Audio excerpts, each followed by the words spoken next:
Bonjour, je suis Franck Atlan, le directeur de la Prépa Orlum. Je suis très heureux de vous retrouver dans le cadre de cette conférence sur Parcoursup et sur comment se démarquer sur Parcoursup. Euh, un petit mot peut-être sur Orlum. Orlum est une prépa aujourd'hui référente en France pour l'accompagnement et la préparation des étudiants au baccalauréat, donc que ce soit les premières ou les terminales, hein, avec le bac français, le bac, la préparation des épreuves de spécialité. Nous avons également des stages, des préparations qui sont focus sur des filières bien sélectives, hein, que ce soit objectif maths sup, objectif prépa HEC, objectif médecine, objectif droit. Donc nous avons comme ça des prépas qui permettent d'être tout de suite dans le bain, de sorte que l'on puisse vraiment optimiser ces candidatures et ces stratégies de candidature sur Parcoursup et espérer ainsi avoir la meilleure formation possible. Il faut savoir qu'on est aussi une prépa aujourd'hui numéro un en France, donc c'est une étude de la junior entreprise de l'ESSEC, hein, qui nous porte aujourd'hui première prépa de France pour les concours Sésame et Access, hein, ces fameux concours des écoles de commerce post-bac, mais aussi Avenir, Puissance Alpha, Advance, qui sont les concours des écoles d'ingénieurs post-bac. Donc Orlum prépare aujourd'hui plus de 2500 étudiants chaque année sous forme de stages intensifs, hein, durant les week-ends, les vacances scolaires.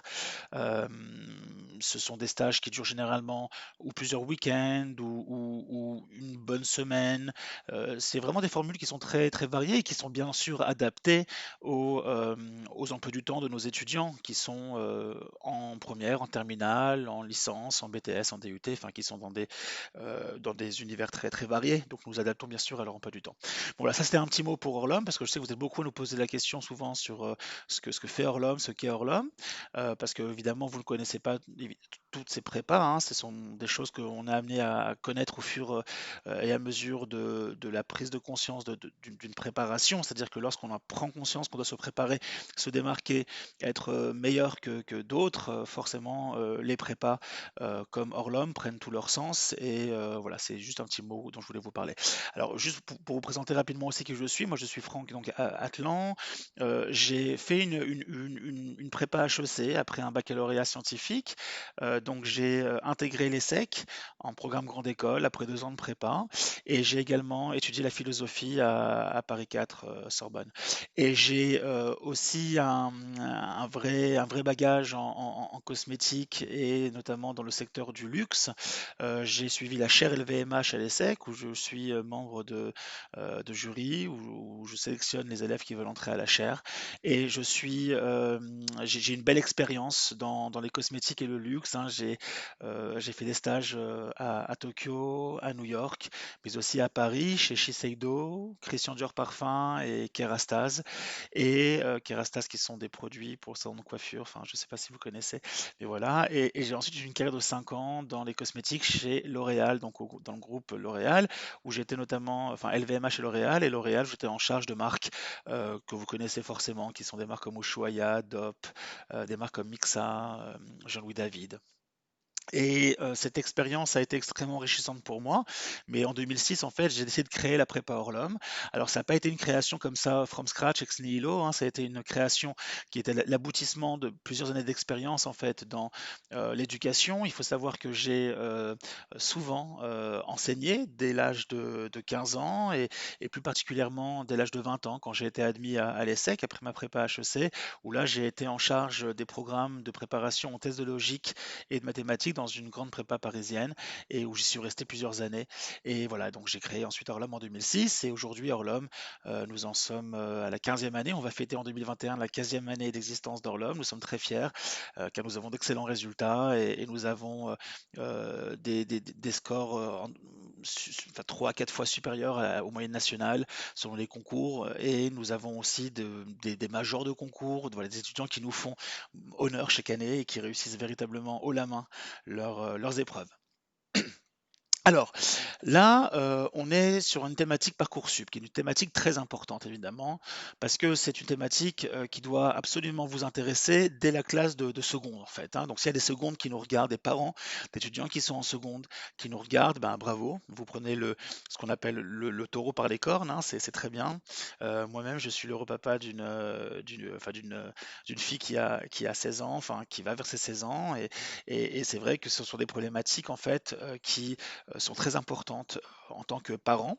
Alors naturellement, Parcoursup aujourd'hui redéfinit complètement les enjeux liés aux formations post-bac, hein. Il faut savoir que voilà, si vous avez mon âge, ou plus ou moins mon âge, hein, moi j'ai 43 ans, donc si vous avez à 5 ans près mon âge, vous connaissez un univers qui est très différent de ce qui est aujourd'hui, hein. Enfin, aujourd'hui, nous avons affaire à une sélection qui écarte complètement toute possibilité de passer par des chemins détournés pour faire en sorte que votre enfant puisse atterrir dans telle ou telle université, dans telle prépa, dans tel BTS, dans tel DUT.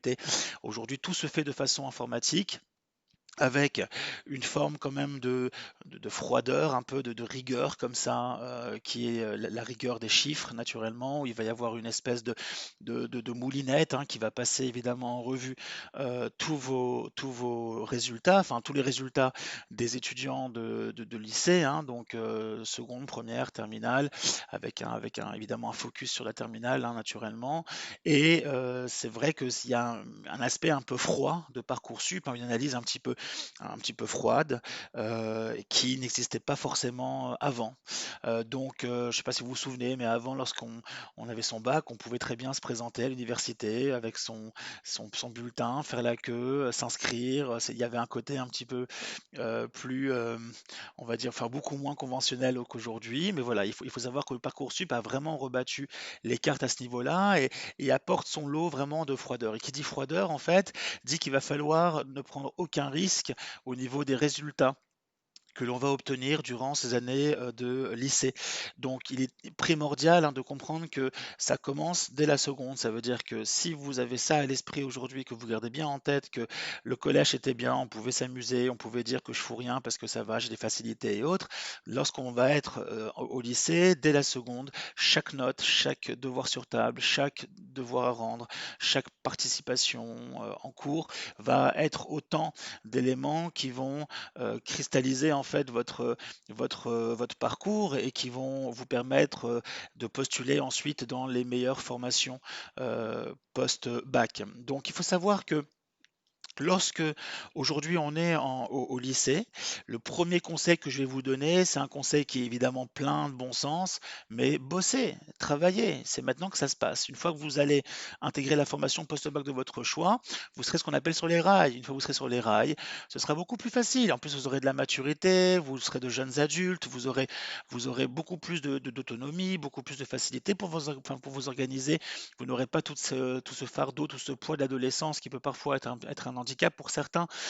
Donc là, vous allez devoir vraiment passer 3 ans à travailler très sérieusement. Ça ne veut pas dire que vous allez devoir mettre de côté vos loisirs, ça ne veut pas dire que vous allez devoir hiberner ou entrer vraiment dans les rangs. Enfin, il y a un moment donné ou dans les ordres, si je puis dire aussi cette expression, il y a un moment donné où vous allez quand même pouvoir concilier ce qu'on appelle votre vie scolaire, hein, votre vie académique et votre vie plus personnelle. Donc, mais il faut juste savoir bien doser. Et je crois que ce dosage, évidemment, est souvent difficile, surtout quand on est jeune. C'est pas simple quand on a 14, 15, 16 ans, 17 ans, de vraiment se mobiliser pour cela. Alors, c'est vrai que généralement, pour se mobiliser, moi, ce que je conseille véritablement à tous mes étudiants qui sont à Orlum, que j'ai la chance de pouvoir côtoyer chaque année, c'est, et ça c'est peut-être le 1er grand conseil qui va évidemment de pair avec avoir de bonnes notes et avoir un quotidien chargé au niveau des révisions des différentes matières qu'on voit au lycée, c'est de commencer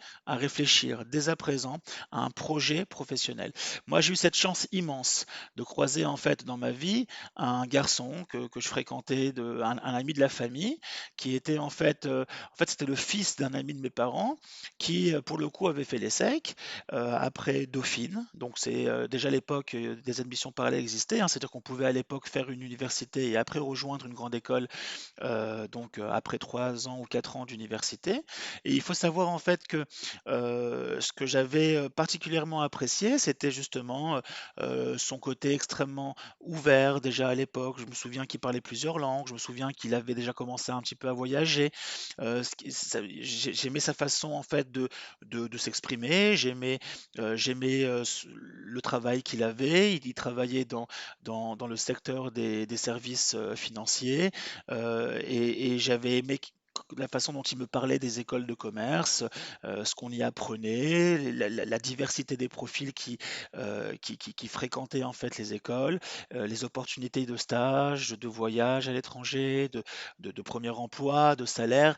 Et c'est quelque chose qui m'a très vite intéressé. Et j'ai aussi ensuite eu la chance de m'intéresser véritablement, très personnellement, aux cosmétiques. C'est un domaine qui m'a toujours plu. Alors j'y suis arrivé de façon un petit peu, personnelle, hein, c'est-à-dire que je suis, je suis le deuxième d'une famille de 5 enfants où il y a 3 sœurs, une maman, qui, à l'époque et encore aujourd'hui d'ailleurs sont étaient extrêmement, consommatrices de produits cosmétiques et je me souviens il y avait que ça à la maison. Je me souviens que quand j'étais plus jeune, c'était très simple de faire un cadeau à ma mère ou à mes sœurs. Il suffisait d'aller, chez l'ancêtre de Sephora pour acheter un parfum, un mascara, un fond de teint, une crème de jour ou de nuit. Et j'étais le messie. Je rendais très heureux mes sœurs et ma mère. Et je me suis très vite rendu compte que les produits cosmétiques, au-delà de l'aspect un peu superficiel, où il est question de parfum, il est question comment dire, de sensations, il est question aussi de bénéfices, évidemment, en produit, hein. Il y a toujours le bénéfice qui, quand même, à la base de toute consommation de produits cosmétiques, hein. Si vous prenez un déodorant, le plus important, c'est la formule, hein, plus que le parfum. Il faut évidemment que ça marche et que ça protège. Mais voilà, ce que je veux vous dire, en tout cas, c'est qu'à l'époque, déjà, je comprenais qu'il y avait des enjeux qui se dessinaient, non seulement autour, évidemment, de l'aspect purement qu'on appelle cosmétique, c'est-à-dire de l'embellissement, mais aussi, il y avait aussi un côté bénéfice où je me souviens que très tôt, ma mère s'intéressait aux antirides, hein, s'intéressait à des crèmes qui devaient l'aider à passer certains caps de la vie. Et je trouvais que cette combinaison à la fois cosmétique, bénéfice, produit était très intéressante. Surtout que je me souviens d'autant plus qu'à l'époque, il y avait des vrais enjeux sur les cosmétiques pour hommes, les cosmétiques pour seniors, et qu'il y avait encore d'énormes territoires à conquérir dans les cosmétiques. J'aimais aussi les enjeux purement de marketing, de communication, études de marché. Enfin, c'est un domaine qui me plaisait beaucoup. Et donc très tôt, je me suis renseigné en fait sur ce secteur. J'ai épluché les revues qui traînaient à la maison, évidemment, pour femmes. Donc c'était des magazines que vous connaissez, les Vogue, les Elle, les Glamour, les Marie-Claire et autres, et les Grazia. Et c'est vrai que je m'intéressais beaucoup aux pubs ou aux avis qu'il pouvait y avoir également en fin de revues sur les produits cosmétiques. Et très tôt, je me suis forgé une culture comme ça. J'étais jeune, hein, j'avais bien peut-être 15 ans, 14, 15, 16 ans. Et très tôt, j'ai compris que je voulais faire carrière dans les cosmétiques. C'était quelque chose qui me plaisait beaucoup. Donc, bon, alors après, c'est vrai que l'éducation m'a rattrapé parce que finalement, on peut vouloir faire des cosmétiques, mais dans la vie, il n'y a pas forcément des parcours toujours très linéaires. On peut à un moment donné bifurquer et avoir d'autres intérêts. Et en tout cas, voilà, euh, cette, euh, cet intérêt pour les cosmétiques est venu très jeune. Et c'est ça, en fait, qui a fait qu'ensuite, j'ai été capable très tôt de mettre en place une mécanique, une routine de travail, parce que j'avais un objectif. Donc moi, si j'ai un grand conseil, c'est peut-être le plus important que je peux vous donner aujourd'hui, c'est que si vous voulez, en tant que parent, motiver votre enfant, faire en sorte à un moment donné qu'il ait cette motivation de se poser, d'éteindre son téléphone portable, de se consacrer à ses études, d'avoir des bonnes notes, de vouloir mettre en place une stratégie vraiment positive avec un cercle vertueux où il va être bien vu par les profs, il va commencer à progresser dans les matières, il va se mobiliser, il va commencer à identifier ses points forts, ses points faibles et autres. Il faut qu'il y ait un objectif professionnel. Donc, aider votre enfant à commencer à formaliser, à commencer à réfléchir de façon sérieuse à un projet professionnel. Moi, c'est parce que je voulais être un futur directeur de chez L'Oréal que j'ai compris qu'il fallait que j'ai des très bonnes notes. Pourquoi? Parce que si je voulais être un grand directeur chez L'Oréal, il fallait que je passe par une grande école comme HEC, ESSEC, ESCP, EM Lyon, enfin une très bonne école. Il fallait ensuite que, bah, forcément pour arriver à ça, il fallait que je fasse une très bonne prépa HEC. Si je voulais avoir une très bonne prépa HEC, il fallait que j'ai une très bonne terminale. Si je voulais avoir une très bonne terminale, il fallait que j'ai une très bonne première et donc une très bonne seconde. Donc si vous voulez, ça marche comme ça par ricochet. Donc c'est très important d'avoir ce qu'on appelle un raisonnement inductif quand on est un parent avec son enfant. C'est-à-dire qu'il ne faut surtout pas avoir une vision très court terme, il faut avoir une vision un peu plus long terme. Il faut motiver son enfant sur un projet professionnel qui est un peu plus Lointain, pas si lointain que ça. Je veux dire, généralement, on est sur quand même sur des tempos de type 4, 5, 6 ans. Mais ce que je veux dire en tout cas, c'est que voilà, il faut avoir une vision un peu moyen terme, de sorte que vous commencez à mobiliser votre enfant autour d'un projet professionnel qui risque de changer. C'est comme moi, regardez, j'étais parti pour être un futur directeur de chez L'Oréal. Tout d'un coup, j'ai mis fin enfin, j'ai mis un stop à ma carrière qui était pourtant une carrière extrêmement intéressante et stimulante dans les cosmétiques, mais j'ai voulu à un moment donné faire autre chose, tout simplement, où je pensais mieux, mais plus m'épanouir. Et en l'occurrence, je ne me suis pas trompé parce que aujourd'hui, Orlum, c'est clairement pour moi le lieu dans lequel, l'univers dans lequel je m'épanouis énormément aujourd'hui et de façon pérenne et de façon extrêmement avec une dynamique très positive où je me vois encore dans ce métier dans 20 ans avec plaisir. Et pour le coup, c'est vrai que il est important d'avoir ce projet professionnel. Donc, comment est-ce que vous intéressez votre enfant à son projet pro? Il y a plusieurs façons de le faire naturellement. Vous pouvez déjà essayer de le valoriser énormément autour de ses qualités. Je pense que c'est important en tant que parent d'essayer de toujours mettre le doigt sur les qualités de votre enfant, sur ce qui est facile chez lui, sur ce qu'il arrive de mieux à faire, là où vous voyez qu'il a de certaines facilités, là où vous voyez qu'il a certaines affinités aussi. Donc il faut appuyer là-dessus, il faut valoriser ça et commencer à mettre de côté tout un discours en fait autour des difficultés qu'il a amené à rencontrer. C'est-à-dire que si vous commencez à vous intéresser aux difficultés, vous n'y arriverez jamais. Au contraire, si vous êtes là à le féliciter, votre enfant, tout le temps, sur les points forts, sur là où il est bon, sur les matières où il s'en sort, et vous l'encouragez là-dessus, vous le félicitez, même si c'est qu'un 11 ou un 12, vous l'encouragez, vous dites bravo, franchement, tu vois comme quoi cette matière-là, t'es vraiment pas mal, ça va créer déjà une bonne dynamique positive, ça met dans de bonnes dispositions. Et si les dispositions sont bonnes après, vous pouvez dire, mais attends, regarde, quand je regarde un petit peu, tu es plutôt bon en anglais, je vois que tu aimes bien aussi l'histoire géo. C'est marrant parce que franchement, moi, je t'imaginais pas comme ça. Ton père et moi, on est un petit peu en plus à la ramasse sur ces matières-là. On est vraiment très fiers de savoir que toi, au contraire, tu t'en sors plutôt bien. Voilà, est-ce qu'il y a, tu as réfléchi à un métier où tu pouvais faire ça plus tard, où tu pouvais combiner justement ton goût pour l'anglais, ton goût pour l'économie et autres? Et petit à petit, comme ça, vous allez l'emmener doucement vers un certain périmètre de métiers, qui sont des métiers en fait où après il va falloir évidemment préciser autant que possible. Et généralement, le bon conseil, c'est de réfléchir à un secteur. C'est beaucoup plus simple à cet âge-là de réfléchir à un secteur, par exemple, évoluer dans le secteur de l'automobile, secteur de l'aéronautique, le secteur des cosmétiques, de l'agroalimentaire, le secteur des produits financiers. Même si je ne vous cache pas qu'à cet âge-là, c'est pas toujours simple de savoir qu'on veut être gestionnaire ou banquier d'affaires ou autre.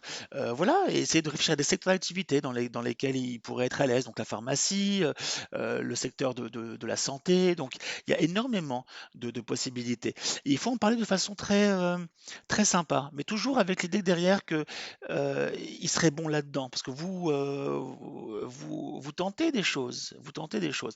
Mais encore une fois, n'oubliez pas que ce projet peut changer à tout moment. Mais juste ce qu'il faut, c'est à l'instant T où on est aujourd'hui, il faut qu'il y ait un projet en ligne de mire, même si c'est un projet à redéfinir. Moi, je sais par exemple que ma fille en ce moment, elle est très motivée pour devenir chirurgienne. Alors, c'est extrêmement ambitieux, elle sait pas vraiment ce qu'il attend, mais typiquement, voilà, elle veut être chirurgienne. Alors, on commence à réfléchir ensemble. Est-ce que c'est chirurgien orthopédique? Est-ce que c'est chirurgien plutôt cardio? Est-ce que c'est neuro? Bon, c'est des discussions voilà, qui nous font un peu rêver, qui la font rêver parce qu'elle sent qu'il y a un métier derrière qui est passionnant, qui est exigeant, un métier qui est utile. Moi, évidemment, en tant que papa, je suis extrêmement fier de me dire que ma fille peut demain étudier jusqu'à 10 ou 15 ans pour faire un métier extrêmement difficile, valorisant, mais aussi un métier, même pour elle, rémunérateur, qui lui apportera certainement une forme d'autonomie financière. Donc voilà, mais peu importe, ça se trouve demain, elle va faire du droit, j'en sais rien. Mais ce qui est sûr, c'est qu'aujourd'hui, voilà, ça la mobilise. Ça la mobilise à choisir physique, à choisir maths. Ça la mobilise à être assidue, parce qu'elle sait très bien que si elle veut faire un jour médecine, bah, il va bien falloir qu'elle ait les meilleures notes. Et donc, ça crée une dynamique comme ça qui est bonne, qui est positive. Et naturellement, je me garde bien de l'embêter si elle ramène un 14 ou un 13 ou un 12.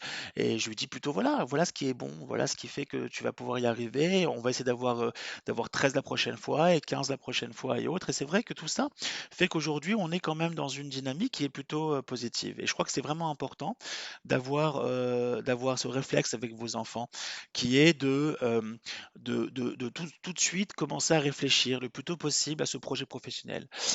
Donc vraiment prenez le temps de faire ça et vous allez voir que c'est quelque chose qui est extrêmement positif ensuite pour votre enfant. Ça crée vraiment des conditions parfaites pour se mettre au travail. Maintenant, Parcoursup, on a vu que l'enjeu, c'est évidemment les notes. Ça, c'est évident. Qui dit bonne note dit beaucoup plus de chances d'avoir la formation de son choix. Donc, naturellement, vous allez vous poser plein de questions, hein. Oui, mon enfant est dans un lycée extrêmement exigeant, avec des notes assez faibles.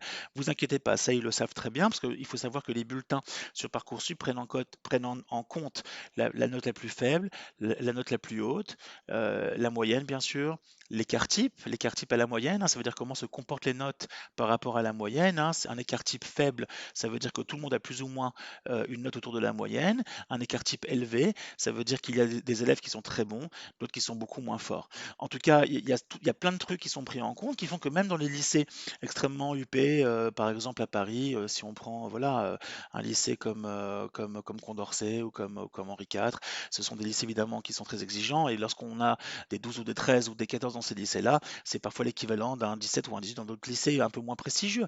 Donc, mais sachez que Parcoursup sait faire la part des choses et sait mettre en place tout ça parce qu'encore une fois, enfin, je veux dire, valoriser tout ça et étudier tout ça à sa juste valeur parce qu'encore une fois, ils ont des indicateurs quand même qui permettent d'avoir justement un ensemble de données. Et très franchement, il ne faut pas être un grand mathématicien pour mettre en place des formules qui permettent d'avoir une vision claire et juste des choses.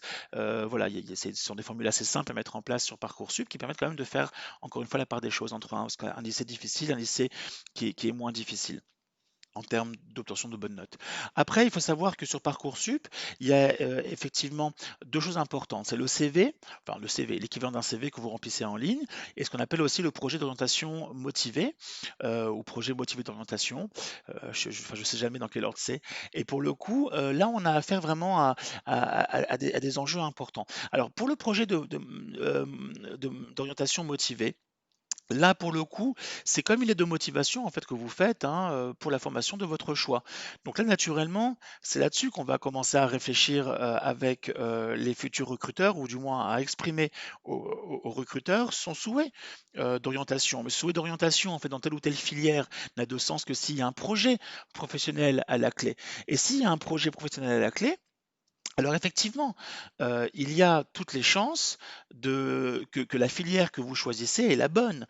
Parce que dire à un recruteur d'une université, d'un BTS, d'un DUT, d'une prépa, d'une école, peu importe laquelle, si vous lui dites qu'il y a un projet pro à la clé et que sa formation est le tremplin parfait, hein, parce que je pars d'un point A, je veux aller à un point B, et que en fait le tremplin pour passer de A, moi lycéen, à B, mon projet professionnel dans 5 ans, si vous expliquez à votre recruteur sur Parcoursup à votre jury sur Parcoursup, que le meilleur tremplin pour y arriver, qui est au milieu, c'est la formation à laquelle vous postulez, c'est gagné. C'est gagné. C'est absolument gagné. Donc voilà, le projet d'orientation, enfin le projet motivé, c'est effectivement un projet qui doit être motivé. Ça veut dire qu'on doit expliquer pourquoi est-ce que cette formation-là constitue aujourd'hui un passage obligé, un tremplin, une passerelle parfaite pour obtenir gain de cause en termes de projet professionnel. Et donc ça demande du temps, ça demande de la réflexion, c'est souvent assez technique. Bon, évidemment, on y prépare à Orlom, ça fait partie de nos offres hein, de coaching, d'orientation. C'est quelque chose d'important, évidemment, qu'on fait avec nos élèves, hein. C'est quelque chose d'ailleurs qu'on fait aussi, il faut le savoir, avec tous nos étudiants qui passent avec nous des concours, hein, comme les concours César, Access, Avenir, Puissance Alpha et autres.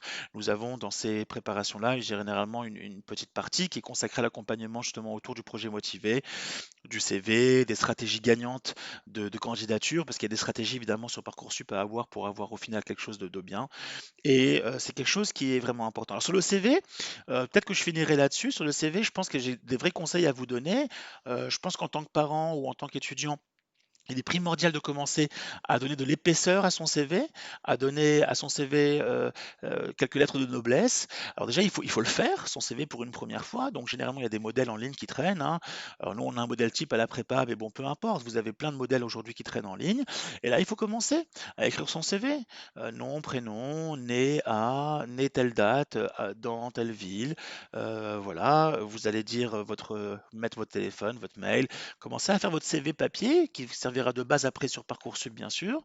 Et là, il y a quand même, je crois, 3 grands leviers que l'on peut activer, hein, pour se démarquer, hein, c'est très important. Comment se démarquer, hein, sur Parcoursup, hein?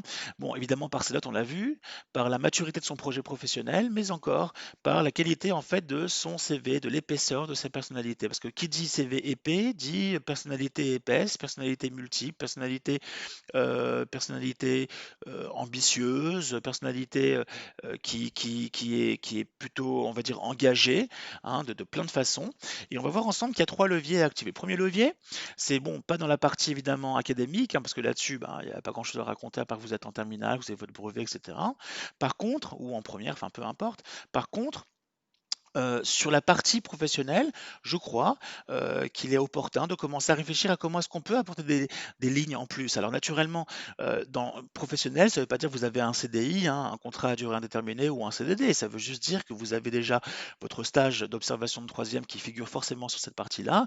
Vous allez aussi avoir toute une partie en fait consacrée à ces petits travaux, ces petits jobs que vous avez pu accumuler, et que vous pouvez encore accumuler, même si vous êtes là à m'écouter, parents ou étudiants en terminale, à un moment donné, on est en novembre, vous avez encore plusieurs mois devant vous pour commencer à avoir un peu d'expérience professionnelle. Et cette expérience professionnelle est très importante pour les jurys qui vont recruter sur Parcoursup car elle montre que vous avez un engagement professionnel, un engagement qui vous avez pris conscience de certaines choses en travaillant, ne serait-ce qu'une semaine ou quelques jours par mois, quelques heures par mois. Vous vous êtes rendu compte grâce à cette expérience-là qu'il y avait besoin d'une formation, qu'il y avait besoin d'une polyvalence, qu'il y avait besoin d'acquérir des choses. Et donc cette expérience ne peut que engager le jury à vous croire dans votre démarche par la suite de formation post-bac. Et donc, moi, je vous invite clairement, surtout qu'on est dans une période de Noël, de commencer à prêter main forte à un oncle, un grand-oncle, un ami d'amis de votre tante ou de votre mère qui aurait un commerce pendant Noël, que ce soit une serrurerie, une boulangerie, une boucherie, que ce soit un magasin de vêtements ou qui soit sur les marchés ou autres, de prêter main forte, de commencer à vous investir quelques journées, quelques heures, gratuitement, même s'il le faut pour avoir gain de cause, pour être sûr d'avoir votre job. Et là, vous allez découvrir les mondes du service, les mondes du business, les mondes aussi de la relation avec le client. Vous allez découvrir des problématiques auxquelles vous vous attendez pas forcément. Par exemple, si c'est une boucherie ou une boulangerie, il y a des règles sanitaires extrêmement strictes. Il y a des règles aussi en termes de gestion de la clientèle, de gestion avec les fournisseurs. Donc ça va vous apprendre en fait pas mal de choses. Et je crois que cet engagement-là, il n'est pas trop tard encore pour s'y mettre. Donc vraiment commencer à parler autour de vous, commencer à chercher ne serait-ce que même une semaine ou 2 semaines ou plusieurs journées sur plusieurs mois. Vous mettez voilà, de décembre à février, j'ai été amené à travailler 2 jours par semaine dans cette épicerie, dans cette boulangerie, dans ce magasin de chaussures ou autre, peu importe, ou chez ce fleuriste. Et c'est quelque chose qui va vraiment apporter du gras, vraiment de l'épaisseur à votre CV. Alors naturellement, vous aurez aussi intérêt à raconter tout ce que vous avez pu faire en termes de babysitting, en termes de cours particuliers à domicile. Vous pouvez aussi évidemment parler de vos engagements sportifs, hein, si c'est des moments importants, hein, qui vous prennent beaucoup de temps dans la semaine. Ça peut faire partie de ce qu'on appelle des expériences. D'ailleurs, ne mettez pas expérience professionnelle, hein, c'est expérience tout court. Donc ces expériences-là sont très importantes.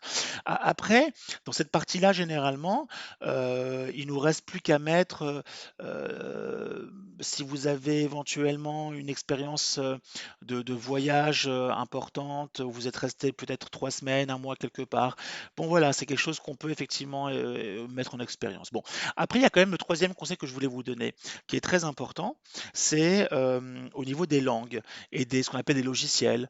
Alors là, il est vraiment important pour vous de pourquoi pas rajouter une nouvelle langue, même si vous me dites que vous avez le français qui est votre langue maternelle, vous avez anglais LV1 ou allemand, espagnol, chinois, ou ce que vous voulez en LV2, vous pouvez rajouter une LV3, voire une LV4. C'est-à-dire à un moment donné, vous pouvez très bien rajouter une LV3. Alors si vous l'avez déjà en option, tant mieux pour vous. Et ceux qui l'ont déjà, bah, rajouter une LV4. Mais dans tous les cas, avoir une nouvelle langue sur son CV montre que vous êtes quelqu'un, voilà, d'engagé, qui réfléchit, qui s'intéresse, qui est curieux et qui s'intéresse à des cultures, qui s'intéresse à des nouvelles langues.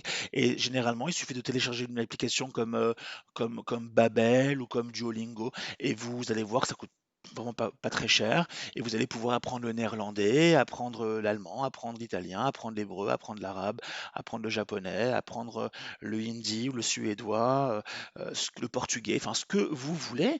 Et là, l'avantage, c'est que ça va apporter encore une fois un peu d'épaisseur à votre CV et c'est extrêmement valorisé par les jurys. Au niveau logiciel, vous pouvez commencer à vous entraîner sur les logiciels de montage, des logiciels également, pourquoi pas de graphisme comme InDesign, comme Photoshop. C'est même si vous êtes débutant, on ne vous demandera pas d'être un expert, bien évidemment. Même si vous êtes que débutant et vous mettrez que vous êtes débutant, ça montre que vous êtes engagé dans une dynamique extrêmement positive, constructive et qui commence à avoir des liens avec votre avenir. Et c'est quelque chose qui est extrêmement rassurant pour le jury. Donc voilà, on peut rajouter aussi dans les expériences, je l'ai oublié tout à l'heure dans le point numéro 2, les expériences au niveau associatif, hein. Il suffit de taper aujourd'hui à la porte, hein, de la maison des associations de votre commune, de votre ville, et vous verrez qu'il y aura toujours besoin de prêter main forte dans des associations, qu'elles soient culturelles ou qu'elles soient caritatives ou qu'elles soient d'ordre public. Et vous allez voir qu'il y a ne serait-ce qu'une fois par semaine, ça va vous apporter beaucoup de satisfaction personnelle, ça va vous apporter beaucoup de joie aussi. Vous allez voir, il y a beaucoup de rencontres très heureuses que l'on peut faire durant ces moments-là. Et ça va être bon et pour vous, et pour votre CV, et pour votre vie à venir. Donc je souhaite extrêmement heureuse et avec beaucoup de réussite. Et bah, je vous attends sur le stand d'Orlum sur le salon. Et n'hésitez pas en tout cas à venir nous voir à tout moment et à discuter avec nous de vos projets. On sera très heureux de vous accompagner en tout cas. Passez une très très bonne journée.